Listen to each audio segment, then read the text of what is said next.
Hi, I am back with my friend and colleague Scott Churchill for the third part of our conversation about phenomenology, loosely following his excellent book, Essentials of Existential Phenomenological Research.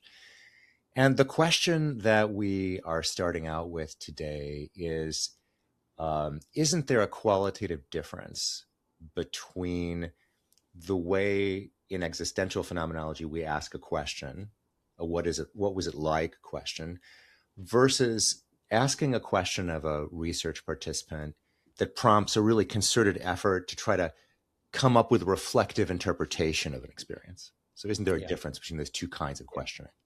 yeah.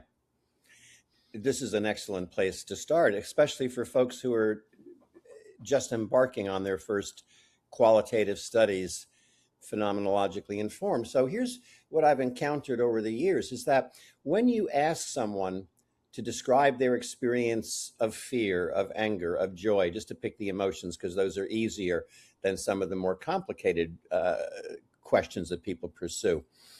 When you ask them, what is it like to experience this? Or even if you go to the meaning question, because that's what phenomenology is about, what's the meaning of the experience? What you're going to tend to get is not necessarily a narrative that articulates an experience of fear, of joy, of anger. What you tend to get are their thoughts about what anger is. What you're Yeah. collecting are the research participants' own personal explanations for their jealousy, their own personal efforts to account for. And they might even throw out some metaphors, in anger, it's like I'm seeing red and this and that. And you're Right. collecting information.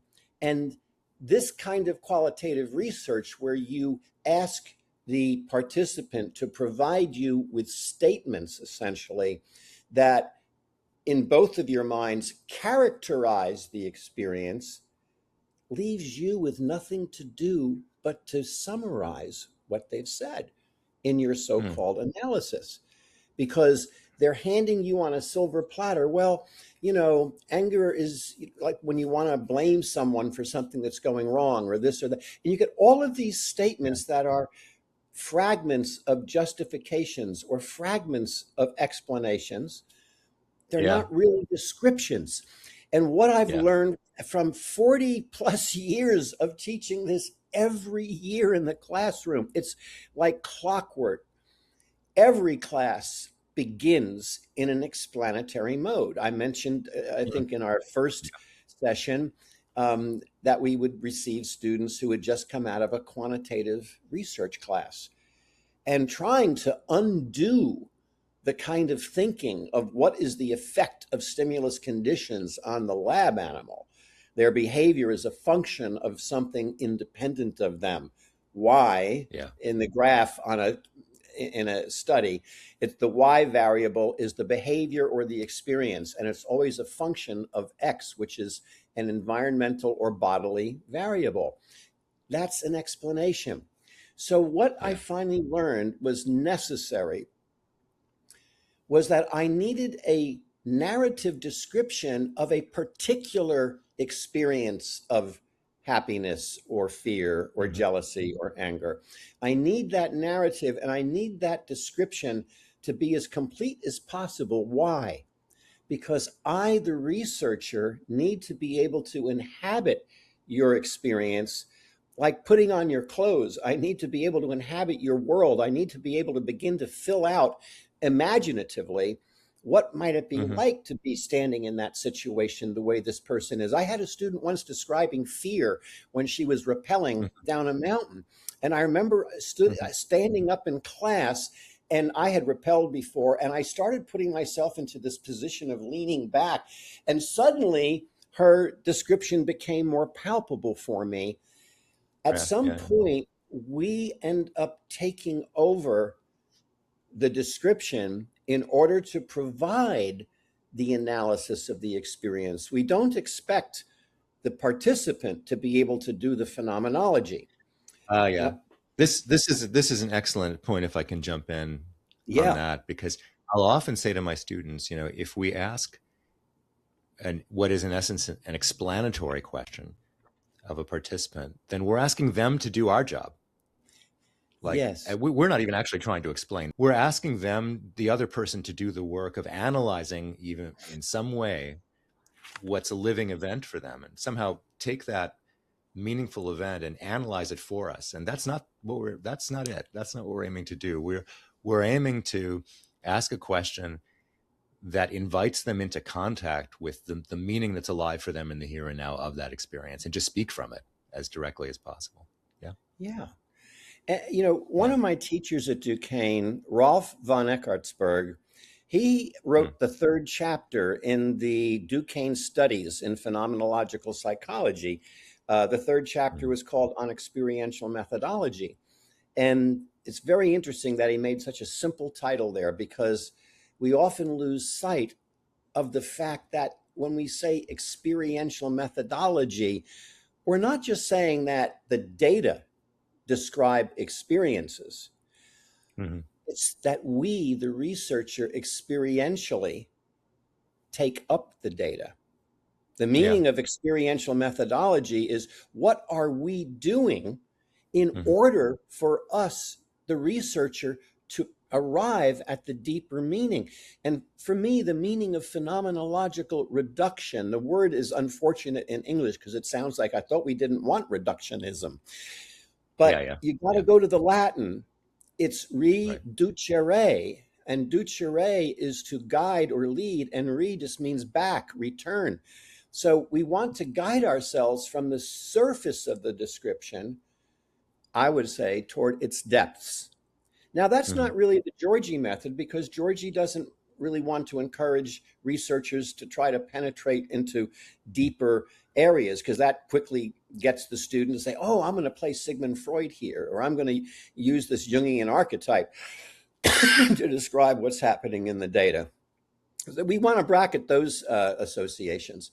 But for me, in order to do the analysis of the data, and for my analysis to be bona fide phenomenological reflection, I Mhm. have to be able to step into the shoes of the participant, into the narrative that they're weaving in collaborative dialogue. And it is collaborative, is the term that Rolf von Eckartsburg used, that we're not just Yeah. treating them as a source of data.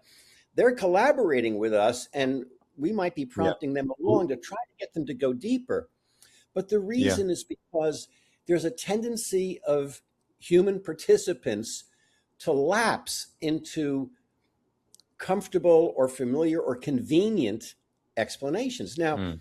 this is why Mhm. in the first chapter, when we talked about why the philosophy a couple of weeks Yeah. ago, Yeah. this is why I go into Jean-Paul Sartre, who made this distinction in all of his early writings, starting with the transcendence of the ego and the emotions, and finally being and nothingness.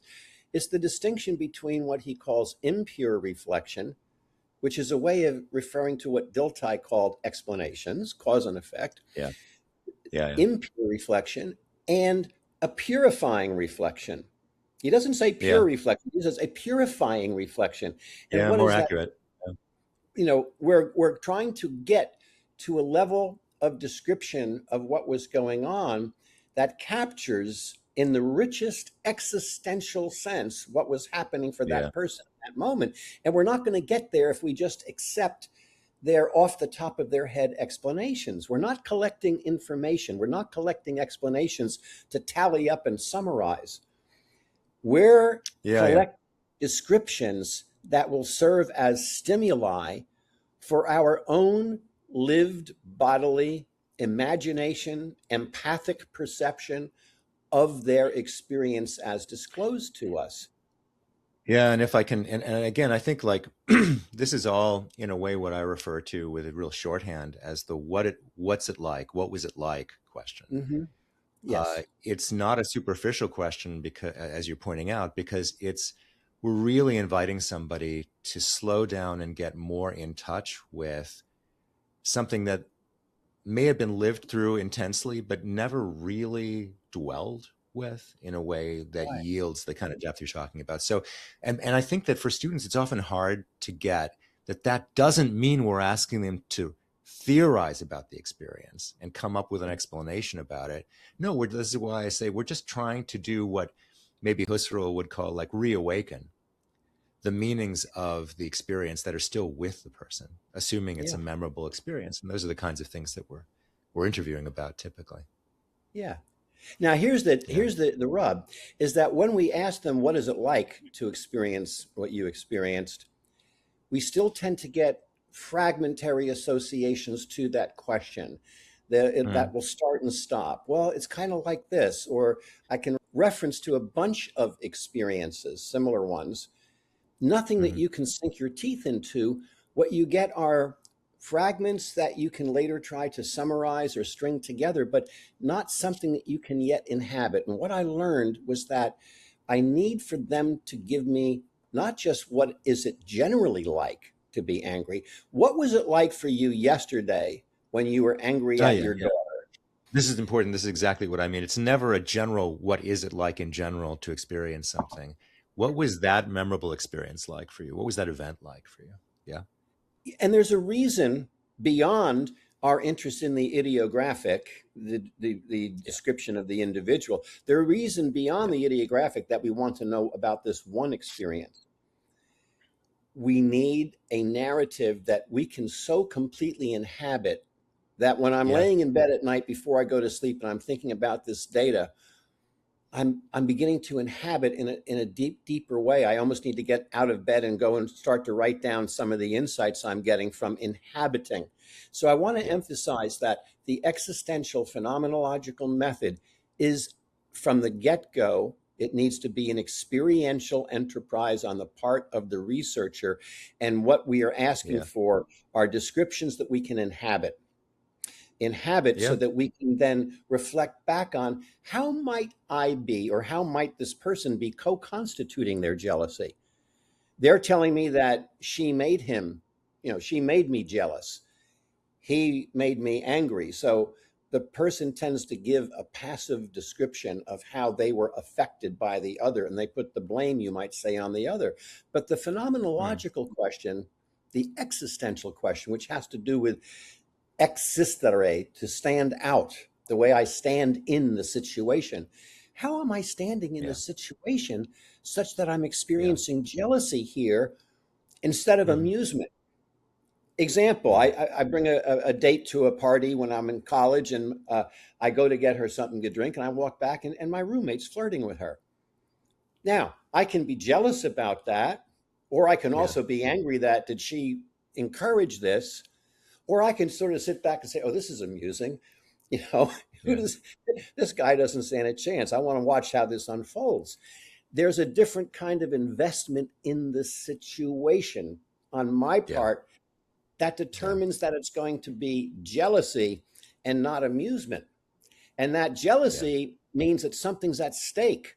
When I'm amused by that circumstance, well, there's no jealousy because there's nothing at stake for me, because I have no doubt that I'm going to prevail here. It's only Yeah. when there's the fear that the third party interfering on the relationship here might somehow prevail. And what would that Yeah. mean? What would be taken away from me? What would have to do with the future of the Yeah. All of relationship? that. All of a sudden, temporality comes into the question. All of a sudden, my Right. self identity, my self image when I look in the mirror, my masculinity, my sense of identity is at stake. That's the phenomenology. The phenomenology Yeah. is leading yourself back from the superficiality of the description that's just giving the circumstance, and trying to get into what is it that I'm bringing to the situation that makes it anger and not Mm. fear, or jealousy and Mm. not amusement. And by the Hmm. way, that's already an imagined variation, part of Husserl's Yeah. method. Absolutely. You know, Well, it's also, and also, I think the bracketing is in there too. I think because unless you were holding open as a researcher for yourself, what could this mean? Automatically, that opens up the horizon to, I don't already know what this experience means, even if on the face of it, it looks like a straightforward story, right? yeah. So it's adopting an attitude of kind of open wondering about the meaningfulness of this story in Oh, that that's way. And I think wonderful. it's very common, right, for students to who are doing a dissertation, for example, to report, I wasn't working on this description, analyzing it. I had been for days, but I was washing the dishes and suddenly something came to me about it. Right. So it's often the Right. case, I think, that that kind of engagement, that which you call in the book really nicely dwelling with the data, it's Mm. not just like an active, I'm sitting here looking at the transcript. It's engaging with somebody's story in an ongoing way. So it's kind of you're living with it. Yeah. And when you ask the Mm, question, what is it like to have this experience? You're asking a question that enables this, what is it like, to transfer into your experience as researcher, right. Yeah. imagining Yeah. now, what is it like for this person? And part of that means you might be using a little bit of yourself. There's always that danger of projecting yourself, so to speak, into the data and then giving an analysis of what would have been my experience of jealousy instead Yeah. of this person's. So we have to do it carefully, but the key ingredient here is Yeah. stepping into the other person's experience. I think that also the danger of projecting part of this. Sometimes students get overly worked up and anxious about that issue. And I think like there's a really dynamic balance between being self-responsible in the way that you're describing. In other words, I don't assume that my own past experience is necessarily a guide to the meaning of the other person's experience. So Yeah. there's one meaning of bracketing right there. But with students, I'll often say, well, you're holding your own experience in brackets. That doesn't mean you're negating it or trying to forget it or trying to blot it out. You're a human being. You have a range of experiences that may or may not relate to what the meaning is for the other person. So something may come up as an association for you if you're doing data analysis. The question isn't, oh, I have to forget that. That's bad. I shouldn't be thinking about that. It's more, okay, that's a possibility. It's in Mhm. brackets. That's a meaning that might be there for me. Is that relevant to what's happening with this other person? Right. Yeah. Something that Magnus Englander says a lot, which I appreciate, is written about, is following the intentionality of the other person, following the intentional meanings for the other person. So I just keep coming back to, okay, so that's fine. That association comes up. Is that relevant for the meaning for this person whose story I'm Yeah. dwelling with? Yeah. Yeah. You remember in our conversation last week where I was reading the quote from Husserl's untranslated work on the life world, where he talked about a Yeah. clearly unfolding intentionality, that's what we're trying to capture Yeah. in our Yeah. research. And he was saying that in order to follow the clearly unfolding intentionality, we're engaging in what Husserl calls interpretation. And the Yeah. description is the end product where you actually write it down. And the struggle to write it down and capture it, you go, that's not good. And you're crossing it out because you've already inhabited it. You're grasping intuitively at the clearly unfolding intentionality over there that made the person jealous. And now your challenge is to find the right words to capture Yeah. that. And there's the description. But notice that in order for me to capture the clearly unfolding intentionality, it can't be just over there as an object. It has to already be in my experience imaginatively and empathically Yeah. so that I'm Yeah. grasping it from within. Yeah. Now, this is not just, the two of us waxing poetic here saying, well, when we look back on our years of teaching, this is a way. I want to, if it's okay, read a little quote that I put into the book from Schütz, because I was insistent that the series editors didn't want any block quotes, did not want any philosophy in this book. But I wanted the Right. students to get the flavor of what it was like. Yeah. What is it like to read a book? What is it like to read phenomenology? What is it like to Sure. be informed? And so one of the things that Alfred Schütz, who's a social phenomenologist, did in his 1932, originally published in German book, The Phenomenology of the Social World, is he makes this brilliant distinction between two kinds of motives. And the reason motives are important is because even for Husserl, there's the meaning context of an experience, and there's also the motivational context Mm-hmm. of the experience. There's a Yeah. motivation that might be implicit in my being angry at someone. It may be occasioned by something that happened that looks like I became angry because blah, blah, blah. But once we step into that experience, you might say, he became angry in order not to feel hurt anymore because he couldn't feel hurt by a person who he had just turned into an obscenity by yelling at them. Mm. And you begin to see that there's like this psychodynamic relationship between 1 minute being affected with jealousy or affected with hurt, and the next Yeah. moment shifting into anger. Is the anger simply caused by the jealousy or the hurt? Or is it occasioned? One of Connie Yeah. Fisher's words, is it occasioned by being hurt or jealous? And then there's this level at which we choose to escape. Hmm. There's the in Hmm. order to motive. And so I want to read Yeah. from Yeah. Schütz Yeah. because he Great. says it so beautifully here. By definition, and I'm quoting here, the in order to motive refers to the attitude of the actor living in the process of his ongoing action. And this is written in 1932, so I'm using the personal pronouns as they appear in the book. We can, you Yeah. adapt to that. By Sure. definition, the in order to motive refers to the attitude of the actor living in the process of their ongoing Mm. action. To him, to the actor, motive means what he has actually in view as bestowing meaning upon his ongoing action. And this is always the in order to motive, the intention to bring about a projected state of affairs, to attain a preconceived goal, even. As long as the actor lives in his ongoing action, he does not have in view its because motives. In using Hmm. the linguistic form in order to, which is actually a preposition, it's a relational description, I am looking at the ongoing process of action which is still in the making and Mm. appears therefore in the time perspective of the future, meaning what is this action leading toward?